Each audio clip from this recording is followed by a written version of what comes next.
When you go through a failure, how do you know if it's a temporary thing or a permanent setback? That is the purpose of today's video. Did you know that in the Spanish language, there are actually two words to differentiate between permanent and temporary? So when you translate I am to Spanish, there are two options. When you use the word soy, you are talking about something permanent, and estoy when you're talking about a temporary condition. For example, if you're currently sick with a cold, you would use the word estoy. If you're permanently sick, you would use the word soy. But in the English language, all we have is I am, which can sometimes cause our brains to think that something that might be temporary, like business or personal life failure, could actually be permanent. That's where we run into problems, and we want to help you solve that today. So the purpose of our brain is really to keep us safe. So anytime they can convince us that a failure or a struggle or an obstacle is a permanent thing, it'll prevent us from taking any further action.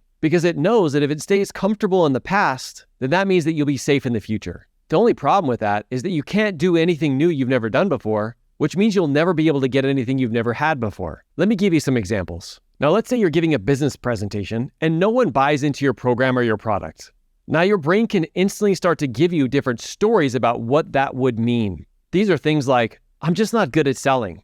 I'm not a good leader. Why would somebody want to join my program? I have no idea. You see, I told you I have no idea what I'm doing. I'm never going to be successful. You see, all of these things can feel permanent when in fact, all it was a temporary issue. Now you could solve this and just become a full-time Spanish speaker, but instead I want to give you a different option. How you determine if it's a temporary or a permanent failure has everything to do with the way that you think about it. You see, in that last example, you could have also had a bunch of other stories too. You could have had the thought that this is a great opportunity for me to connect with other people who could teach me how to do better. Maybe you could lean into developing some sales and marketing skills. Or maybe you could have even examined other areas of your life that you have had struggles, but you've been able to come out successfully on the other end. All of these new ways of reframing it will turn your brain from feeling like this is a permanent issue into something that you can actually fix. I mean, in reality, if we didn't experience failures or struggles or setbacks, we wouldn't know where to put our time and energy so that we can become the type of leader and business owner that we truly want to become, the kind who's making a huge impact in the world.